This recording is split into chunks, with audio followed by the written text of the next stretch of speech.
ថ្ងៃនេះមកមើលការងារនៅខាងទឹកដី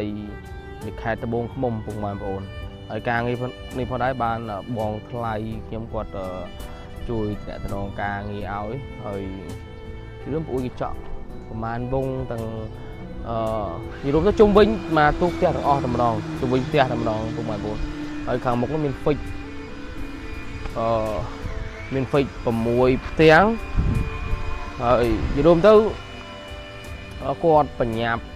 មកឲ្យស្រោតមុនចូលឆ្នាំអញ្ចឹងណាពុកម៉ែបងប្អូននិយាយរួមទៅឲ្យតែគៀក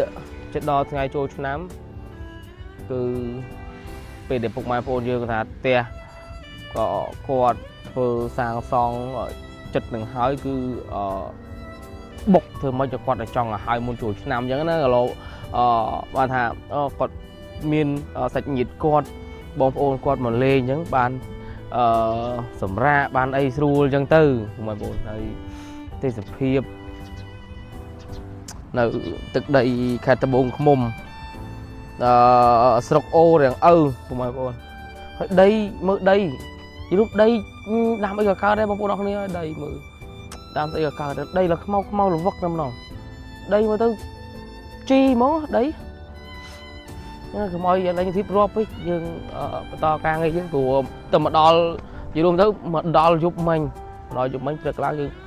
របៀបវៃស្រោតបោះឲ្យគាត់ហើយយើងដំឡើងជូនគាត់តែជាស្អែកហើយបងប្អូនអរគ្នាហើយដើម្បីអាហារ3ពេលបងប្អូនហើយនិយាយរួមទៅចេះតែខិតខំប្រឹងប្រែងទៅយើងសល់ប្រាក់បន្តិចអញ្ចឹងទៅគាត់ថាមួយផ្នែកយើងបើថាយើងចំណេញពីការងារបានតិចបន្តួចមួយផ្នែកយើងទុកសកួរសម្រាប់ជួយទៅដល់សង្គមជាតិយើងហើយមួយផ្នែកទៀតយើងទុកសម្រាប់ខ្លួនយើងបានតិចបន្តួចអញ្ចឹងទៅនិយាយរួមទៅជីវិតខ្ញុំមិននិយាយរួមទៅអត់ដែរខ្វល់ពីខ្លួនឯងទេពុកម៉ែបងនិយាយរួមទៅគឺថាបើនិយាយមកខ្លីទៅស្គិតអត់ខ្លួនឯងបើឃើញគេអត់បើឃើញណាលំបាកលំអីនេះចិត្តយើងដូចថាដូចជោគជួយគេដូចថាមិនខ្វាយមិនឯងខ្វាយខ្វល់តែពីខ្លួនឯងយ៉ាងម៉េចអត់ដែរខ្វាយខ្វល់ទេបងបងប្អូនយឺតសូត្រពោះឲ្យគាត់ហើយញ៉ាប់ទៅឡើយគាត់ចាប់បានហើយយើងត្រឡប់ទៅកន្លែងយើងវិញ